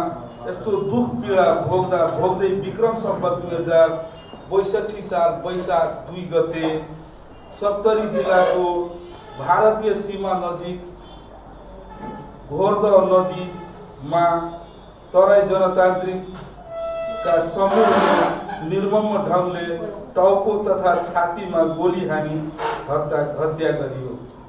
जुन बेला बुवा यो देश र जनताको लागि आफ्नो रगत बगाएको बेला म कक्षा 8 मा अध्ययनरत थिए। मभन्दा जेठी दिदी कक्षा 9, माइलो भाइ कक्षा 5 र कान्छो भाइ कक्षा 3 मा पढ्दै थिए। हुन त न त खेतको कमी न त घरको, तर गर्नेको कमीले गर्दा म र मेरो आमा दिदी भाइहरू एक छाक खान पनि धौरो भयो। एकातिर आफ्नो सामुनेमा छोरा गुमाएको पीडाले मेरो हजुरबा मानसिक रूपले बिरामी पर्नुभयो। यता आमा तथा हजुरआमा रोएको सुनेपछि हामी दिदी तथा भाइहरू अर्कैतिर घुमी मनले रुन्थे। साथै दुखमै समय बित्दै जाँदा दिदीको बिहे गर्ने उमेर पुग्यो। तर पैसा कहाँबाट ल्याउने, कसैसँग कर्जा माग्दा कहाँबाट तिर्छस्, त्यो दुख पनि ताजै छ। जसरी भए पनि दिदीको बिहे थोरै खर्च भए पनि हामी गरे। यता हामी सबै दाजुभाइलाई पनि पढाइमा लाग्ने खर्च, खाना लगाउनेमा लाग्ने खर्च सबै कर्जा गरी हामी एसएलसी पास गरे। अब अगाडि पढ्न पैसा नभएकोले उच्च शिक्षा प्राप्त गर्न सकिएन। यदि सशस्त्र जनयुद्ध नभएको भए सायद मेरो बुवा जिउँदै हुन्थ्यो, हामीलाई पनि यस्तो दुख पर्ने थिएन। अरू फेरि ठुटा त गोड्नु पऱ्यो नि। फेरि ठुटा गोड्ने क्रममा हामी फागुनको दिनमा गोडिरहेको थियौँ। भैँसी त बाँधिदिने, राजालाई स्कुल पठाएर अनि हामी त्यही ठुटा गोडेर अनि झारचुट्टा फेरेर हामी बसिरहेको भैँसीलाई पाउँदै बस्दै गरिरहेको थियौँ। अनि माओवादीको ध्रुव कार्की, अब म नामै बताउँछु, मलाई के चाहिँ गर्छ र होइन, र लगि नै सकिसकेको मलाई मारेर म त जीवित आउँछु भनेर मलाई त्यो समाजले भनेकै थिएन। र म जीवित आएँ, मलाई के चाहिँ गर्छ। ध्रुव कार्कीले लगेको मलाई आयो ध्रुव कार्की र सौरभ र गौरव त मरिहाल्यो। 12 दिन मलाई कुटेको 12 दिनको दिन गौरव मरेको छ। त्यो मलाई याद छ त्यति मात्रै। अरू त मलाई त्यति अब यो दिनु भनेर त आएन होइन। अनि मलाई उतारेर लिएर गएपछि म 5 किलोमिटर पर लिएर गएपछि म 3 बजीतिर लिएर गएँ। मलाई 5 बजीतिर उहाँ पुऱ्याएँ। अनि मलाई खुल्ला घरमा खोस्टाको यतापट्टि पराउको हेरीभन्दा उतापट्टि एउटा कोठा रहेछ। त्यो कोठामा मलाई थुन्थ्यो। हामी दुवैजना बुढाबुढी आएको र सुनेपछि भोलिपल्ट बिहान उज्यालो भयो। 8 बजेपछि पनि हामीले ढोका खोलेन। अनि मैले डमडम पारेँ कि रात त मलाई भन्नुभयो बुढाले ढोका नखोल, मारेर त्यहाँ बसिरहेको छ। अनि मैले राति त केही भन्न, बेलुका त हामी त्यतिकै सुत्यौँ। अब हामीलाई केही पाएन, केही न केही भयो। हामीले ढोकामा ताल लगाएर त्यो हिँडेछ, साथी बन्न हिँडेछ। अनि भोलिपल्ट बिहान 8 बजेपछि पनि मलाई ढोका खोलेन। मैले डमडम पारेँ ढोकालाई, के चाहिँ गर्छ हाम्रै ठाउँ त हो नि। अनि मैले डमडम पारेपछि आयो कहाँबाट किन हल्ला गरेको थिएँ, डमडम पारेको भनेर भन्यो। अनि ढोका खोल्यो। मैले पिसा गर्न नपाउनु यही गर्नु मैले मलाई खाना लाउनु त छोडिदिएँ, केही पनि गरेन हो। तर मलाई पिसा त गर्न दियो नि भनेर भन्दाखेरि मलाई त्यहाँबाट चाहिँ के गर्नु भनेदेखि ढोका एकछिन बस्नुहोस् अनि खोल्यो ढोका खोल्दा पिसा गरेर आएँ। म मुखसुख धोएँ, उहाँले चाहिँ तल कुवामा गएर मुखसुख धोएर आएँ। पानी पनि मजाले खानाहरू गर्नु भएँ। अनि आएँ म मेरो बुढाले काहीँ पनि नदा आज बस्नु तर गोलीहरूलाई चुक्राएर बसिरहेको भन्नुभयो। ल ठिकै छ भनेर म त्यहीँ बसिरहेँ। फेरि अनि किन मलाई बाबु यस्तो ढोका खोलेर राख्यो। अब मेरो छोराछोरी भिड भइसक्यो, पल्ट के भइसक्यो त होइन। स्कुलबाट आएर भोक गाछे भैँसी बारीमा थियो, के गरेको तिमीले भनेर भन्दाखेरि अब पक्नुहोस् न अब साथीहरू आइसके भनेर 8 बजे 9 बजेतिर मलाई फेरि त्यहाँबाट आए लु हिँड्नुहोस् भनेर फेरि त्यहाँबाट चलाउनु गऱ्यो। मलाई हामी दुवैजनालाई लिएर गयो। 3जना नै थियो, 3जनाले फेरि लिएर गयो। 2 किलोमिटर लगेपछि एउटा जङ्गलको ठाउँ रहेछ, फुल यतापट्टि जङ्गल पाहाड जस्तो, यतापट्टि चाहिँ सानो घर रहेछ। त्यसमा खुल्ला घरमा चाहिँ मलाई फेरि लगाएको भुइँ माथि लगेर तल। अनि बसिरहेको थिएँ म, हामी चाहिँ बसिरहेको थियौँ। अनि उताबाट झोला बोकेर काला झोला बोकेर यता झोला बोकेर 25-30जना मान्छे आए। महिला पनि छैन, पुरुषै आयो। अनि आएर चाहिँ भन्न थाल्यो कि अनि अब त्यो बुढो पनि आयो, जग्गावाला बुढो पनि हेर्नु है त। त्यसको छोराहरू पनि मैले देखेको थिएँ, त्यो छोराहरू पनि सामेल रहेछ, मलाई थाहा थिएन, पछि थाहा भयो। अनि आएको बेलामा म बसिरहेको थिएँ। अनि हेर्दाखेरि ल बस्नुहोस् भनेर भन्यो, बस्नु हामी। अनि त्यसले त्यसको त्यो जुन चिठी थियो नि, जुन मलाई थानामा हाम्रो बुढालाई पिटेको लेखेको चिठी, त्यो चाहिँ पल्टायो कि। त्यो पल्टाएपछि सबैलाई हेऱ्यो, यसो गर्यो। हेर्दाखेरि तपाईँले यस्तो गर्नुभएको हो कि भनेर भन्यो। साथीभित्रमा जग्गा दिने भन्नुभएको रहेछ, बदलासको घडेरी 1 कट्ठा घडेरी दिनु भन्नुभएको रहेछ, बन्दुलाको 2 बिघा जग्गा दिने भन्नुभएको छ। त्यो किन भने आफ्नो नाममा जग्गा पात्र फाइल गर्ने, तर तर गएको यस्तो कहाँ जानुभयो के यस्तो पढेर आउनुभयो कता पुगेर यस्तो विद्या लिएर आउनुभयो भनेर मलाई एक्कासी त्यसरी भन्न थाल्यो। अनि हाम्रो बुबाले भन्नुभयो कि होइन बा अब यस्तो त मलाई थाहा थिएन यस्तो लेखेको रहेछ। हाम्रो बुढा एकदम सबै पढ्नुभएको नपढ्नु भएको सही पनि गर्न आउँदैन मेरो बुढालाई मलाई पनि आउँदैन होइन। अनि उसलाई चाहिँ के यस्तो निर्दोष व्यक्तिले घर फुटेको उसले गएर किनेर कुदो हामीलाई थाहा छ किन यस्तो गरेको भन्दाखेरि अनि उनीहरूले यो के गर्नु त अब भाइ भन्दाखेरि अब के गर्नु तिमीहरूले त मारिहाल्यो सास त छ नि पठाइदियो अब गर्छ। अनि म घर आएँ घर उसलाई पठाइदियो फेरि सुई लगाइदियो म तगडा भएँ। अनि त्यो अहिले मलाई दुःखै बिर्सेको भयो कि दुःख त दुखी नै लाग्यो त्यही बिर्सेको अलि हिँड्न बसेर लौरो टिकेर हिँड्न सक्ने भयो। अनि मलाई भिस्याउँदै भिस्याउँदै एउटा हातमा समात्दाखेरि मलाई मान्छेले भन्यो त्यहाँनिर भन्दाखेरि उनीहरूले पार्टीले नि भन्यो कि यो कसरी लिएर आयो यस्तो हात खुट्टा भाँचेबाट स्वास्नी मान्छेलाई लोग्ने स्वास्नीलाई ल्याउनु पर्थ्यो नभए यो व्यक्तिले गरेर कसरी त्यो महिलाको अगाडि त्यो समाजको अगाडि भिजेर बस्न सक्छ कसरी गरेर खान्छ कति मान्छेले अब त्यसलाई घृणता गर्दो होला हाम्रो नेपालमा कसरी परिवर्तन आउँछ अब भन्दै यसरी कराए गऱ्यो अब त्यहाँनिर होइन मैले सुनेँ।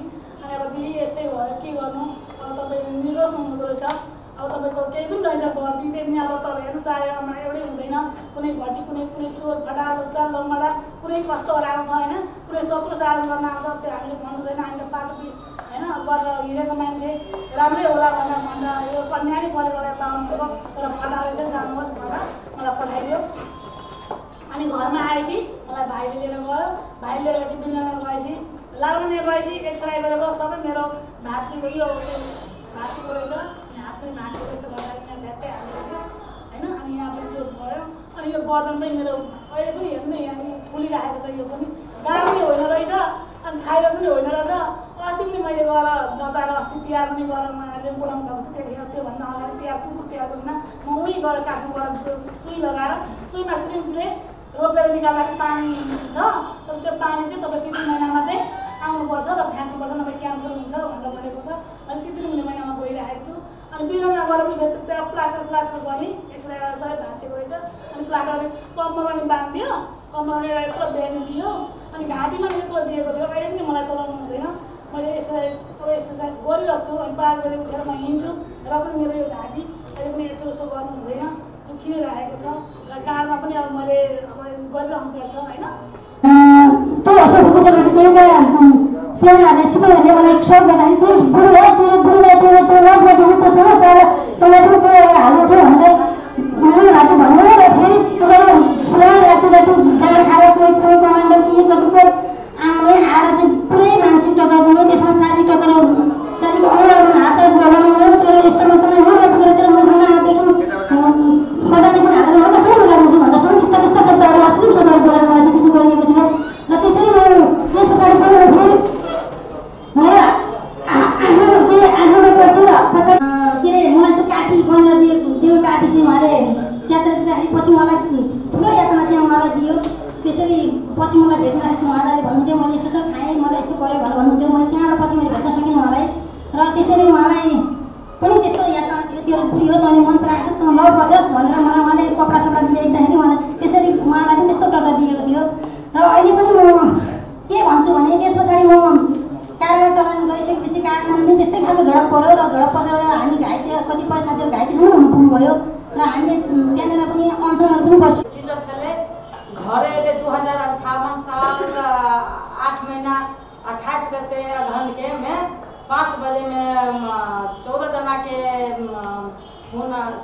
के टोली घर घेरा क के माने सिंपल में रहे उजरा सब जैकेट लगैने 5 जना और 14 जना मध्य में 5 जना ऊपर रहे 2 माला पर गए। हम श्रीमान आए रहे 100 पिकट लिए लागे शिक्षा अधिकारी मग्ने कल के बोल तपाईले बरु 100 पिकट लाउनु तपाईँ नेपालको पास गरेपछि कि इन्डियाबाट पास गरेपछि मेरो श्रीमानलाई तो हम कहलिए हम सर कह के चलो ठीक है हम जाए लाभला आप अपन नेपाल आप देती नेपाल के 100 पिकट तब ना तो हम श्रीमान गेले जनकपुर में गेले तो हेड मास्टर कल के आज शुक्रबार में सको तब आज ना आउनु शुक्रबार घर गई आउनु शनिबार में नहीं इतबार में हम श्रीमान के कहूँ हम श्रीमान कह के ठीक है हम जाइए हम शुक्र दिन के नहीं हम शनि के नहीं रेबे के यार घर में दुश्मन सुन कथी कल गए सब रहे दुश्मन सुन तैयारी में घेराबंदी करने के लिए तैयारी में 45 करा देते कि राम खिलाम शाह नाम के व्यक्ति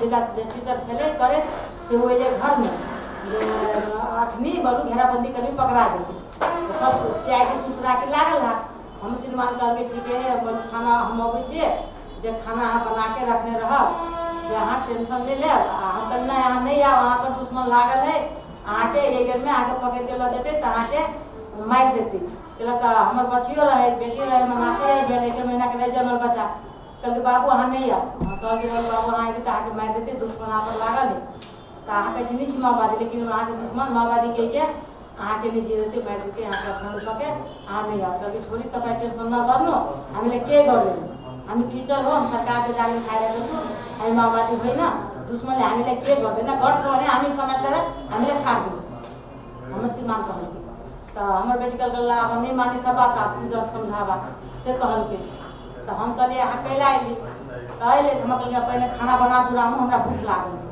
हम खाना बनेलिए तो कहलके बोलू दाल भात आ पापड़ रही भुजने तिलौरी रही भुजने सब्जी रही बनेने तो कहलके बोलू हम कहलिए पहले खा लेलू तो कहलके नहीं खेबे जे अखनी बोलू दिनाजू है आ हमर साला है अब अहाँ छी तो वही ठाव में जे खेबे तो बढ़िया नहीं होती सब बिना बिना सुनी खा के हम अपना केना खाब अकेले से करके टीवी चलते रहे तब चुरा के सुन सब देखते रहे हम चावल धोते रहे सो देखे हम पापड़ सुन छनते रहे सो देखे तब वही में रहे पल्ला नाम के 70 के ओकरा हम चिन्ही CID काम है जो ऊपरी में गेले हम कल कल खा कर नहीं खेबे हम कहले तू मुंह बांध के सब रे के मुंह छपने के सब बांध के ऊपर में गेले तो हम कहलिए प्रहलाद तपाईँ त प्रहलाद हुनुहुन्छ मेरो श्रीमानले किन तपाईँले समात्मा आएको छ त कहलके यो बजबन केले कहलके सो चल चल चल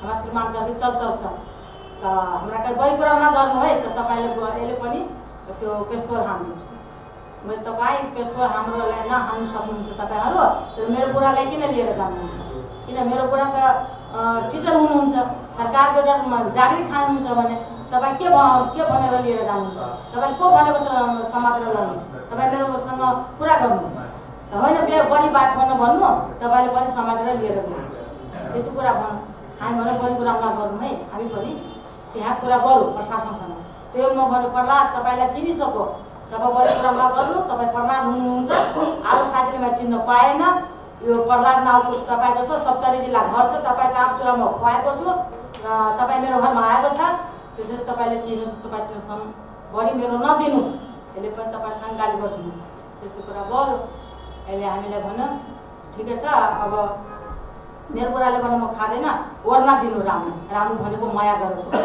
रामु मेरो बरको दिनु म भन्नु बरको त छैन अब तपाईँ के गर्ने ज्याकेट लगाइहाल्नु घिउ कलरको ज्याकेट थियो त्यो ज्याकेट लगाएँ हम कहलिए अब के गर्ने टेन्सन त भयो मेरो नन्द जुवाई फेरि मन्दै थियो देउराको पर्छ छोड्दैन त्यसको कुरा नगर्नु अम्मा त्यसको कुरा नगर्नु हामी भन्यो ए बाबु यस्तो कुरा नगर्नु माओवादी नभन्नु हामीलाई पनि दुःख लाग्छ मेरो बुढाले अहिले थानामा राखेको छ सेना थानामा राखेको तपाईँले किन ढाक्नु कुरा गर्नुहुन्छ आमाले तपाईँको सोच लगाउँछु भने हामीले कमलले भनेको छ कमल यादवले पुलिस प्रशासन 50,000 रुपियाँ लिएर आउनु हामी 50,000 रुपियाँ बाँधेर आएको छु तर मेरो बुढालाई हराइदिनु म 50,000 रुपियाँ होइन म 1 लाख रुपियाँ त्यस्तो कुरा म गर्यो यसले यो कमल नाउँको पातलो पातलो थियो मल्ला जस्तो लगाएको थियो सानो कन्ठी जस्तो त्यो सालेले मेरो के भन्छ यो त धेरै बाठी छ र यो त धर्मशिला नाउँको भन्ने व्यक्ति मेरो 3 चोटि मेरो श्रीमानलाई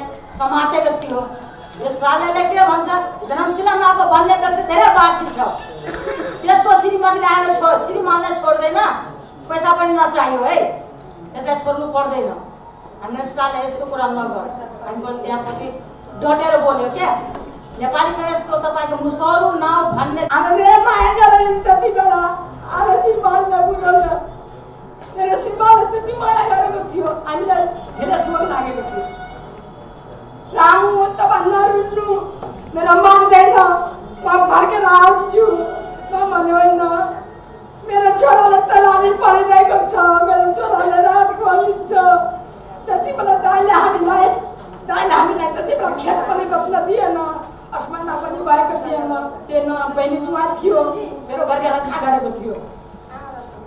म भन्यो मेरो छोराले एमएसएस गराउँछु म छोरालाई, त्यतिखेर फाटाहरू सुराकीले यसले कोही मेयर बनेको छ, कोही उपमेयर बनेको छ, कुर्सीमा बसेर मजाले खाइरहेको छ, मजाले खाएछ।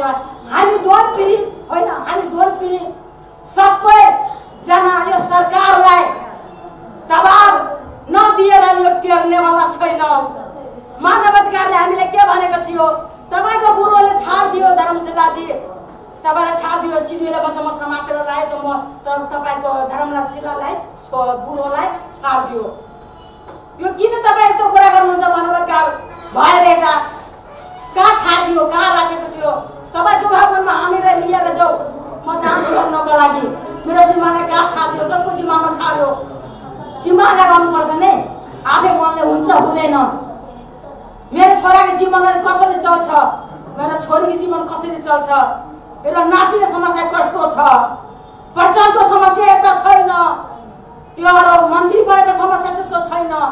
हामी दोन पिँढी एक हुनुपर्छ, एक नभएर मजबुताइ नगरेर कसैको खुसीको तिनीहरू उहाँ चाहिँ भनौँ न 53 सालदेखि हामीलाई त्यो कुराहरू थाहा भएन।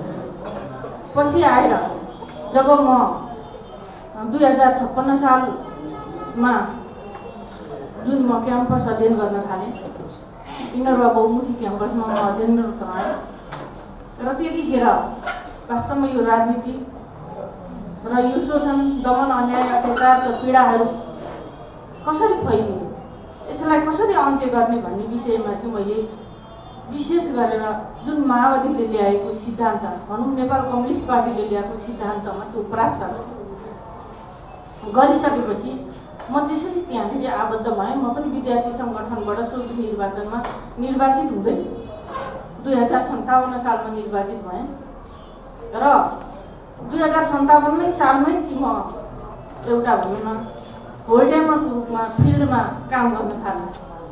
त्यति मात्र होइन, किनभने हामी शोषण, दमन, अन्याय, अत्याचारको दोस्रो दर्जाको नागरिकमा महिलाहरूलाई राखिएको थियो।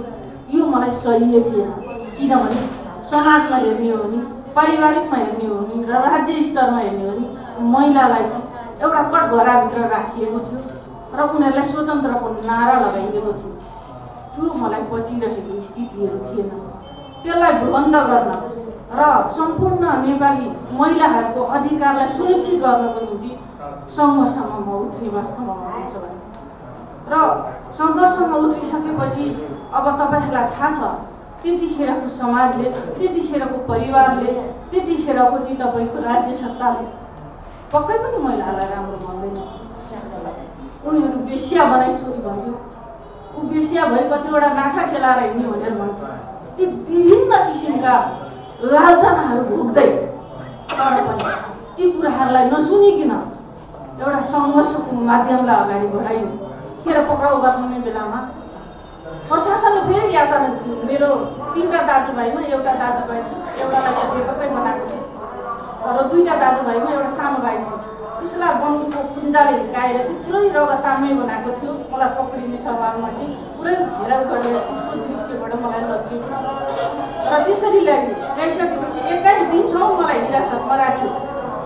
कुन अवस्थामा राख्यो भने अब तपाईँको त्यो छिडी त्यो अवस्था त भन्नै सकिँदैन। अब भनौँ न आफ्नो आत्मा पीडापिड भइरहेको छ। अब त्यहाँ राख्ने, अब त पुरै गन्धमा रातभरि जाऊ मच्छरलाई टोक्ने, ठाडै बस्नुपर्ने है। अब त्यो त हुँदै पनि उसले के गर्ने त मानसिक टचार दिने, तँलाई बलात्कार गरिदिन्छु भन्ने, तँलाई चाहिँ त्यो भनौँ न बलात्कार गरे जतिकै चाहिँ उसले चाहिँ त्यस्ता किसिमका सबै शब्दहरू प्रयोग गर्नु। मलाई पनि रिस उठ्यो।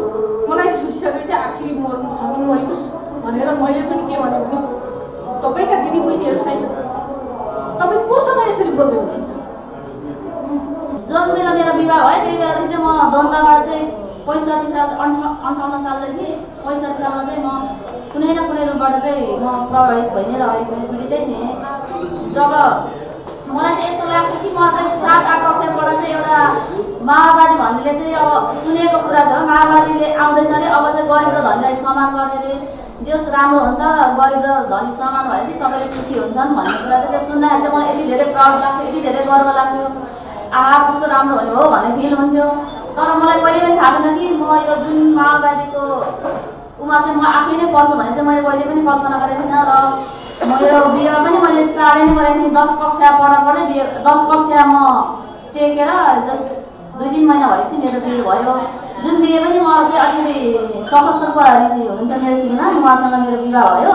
र उहाँसँग विवाह हुँदा मेरो कारण छ छिटै बिहे भयो, चिनेको 1-2 महिनामै बिहे भएको थियो। जस्तै मेरो उहाँले चाहिँ मेरो नाम चाहिँ हातमा लेखिहाल्नु भएछ मलाई मन पराएर, त्यही भएर चाहिँ म डरैले पनि बिहे गरेँ। अब मान्छेले के भन्छन् भन्ने हिसाबले म बिहे गरेँ।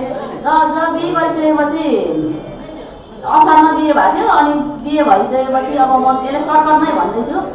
र बिहे भइसक्यो र बिहे भएपछि अब जुन हामी त्यो बिहे भइसकेपछि चाहिँ अब 5-7 दिनमै चाहिँ मेरो श्रीमान चाहिँ अब जुन चाहिँ बसिरहेको कार्यरत ठाउँबाट चाहिँ रातारात भाग्नु भयो। अनि त्यसपछि त्यसको जुन दिन मेरो श्रीमानहरू भाग्नु भयो त्यो रातै त्यो सबै उहाँहरू बसेको ठाउँ अनि 1-2टा जुन सामाजिक संस्थाहरू चाहिँ आगो लागि भयो। अनि त्यसपछि एकदमै जिन्दगीमा चाहिँ कहिले पनि सुख भन्ने कुरा चाहिँ लाइफमा आएन नै भन्दा पनि हुन्छ लगभग। अनि त्यस्तै हुने क्रममा चाहिँ जस्तै श्रीमान त्यसो कहाँ जानुभयो, भोजपुर जिल्ला सदरमुकाम जानुभएको थियो। सदरमुकामबाट अनि फर्केर आएर मलाई चाहिँ दिएर घरमा राख्नुभयो। र घरमा राखेर फेरि उहाँ काठमाडौँ जानुभएको थियो। र काठमाडौँमा चाहिँ आएपछि त्यो विवाहको 3-4 महिना चाहिँ हाराहारीमा चाहिँ उहाँले जागिर छोड्नुभयो है। जागिर छोडेपछि दैनिक जीवन चाहिँ एकजना म चाहिँ राईको छोरी भए पनि म चाहिँ बामको घरमा विवाह गरेर बसेको थिएँ। र अब हामीले जुन आर्थिक अभाव भयो जागिर छोडिसकेपछि त्यसले चाहिँ एकदम हामीले चाहिँ कष्टकार जीवन बन्दै गइरहेको थियो आर्थिक अभावको कारण। म चाहिँ फेरि पुनः चाहिँ म 10 कक्षा एसएलसी पास गर्छु भन्ने हिसाबले चाहिँ म पहिले जहाँ जन्मेको थिएँ जहाँ पढ्थेँ म त्यही स्कुलमा जोइन हुन गएँ। र त्यस बेला चाहिँ अनि मेरो श्रीमानले पनि जागिर छोड्नु भयो, म पनि पढ्छु भनेर गएँ। अनि त्यसपछि के भयो भन्दा मेरो श्रीमान चाहिँ कन्ट्याक्ट लिनु हुनुभयो। 3-4 महिनासम्म चाहिँ कन्ट्याक्ट लिनु हुनुभयो। अनि म त्यस बेला प्रेग्नेन्ट थिएँ, कन्ट्याक्ट लिनुभयो, सम्पर्क लिनु हुनुभयो। अब कहाँ गयो के थाहा। अब माओवादी कालमा सबै टेलिफोनहरू पनि डिस्कनेक्ट गरेको थियो, काहीँनिर सम्पर्क पनि हुन सक्दैन थियो। त्यो समयमा चाहिँ मलाई एकदमै धेरै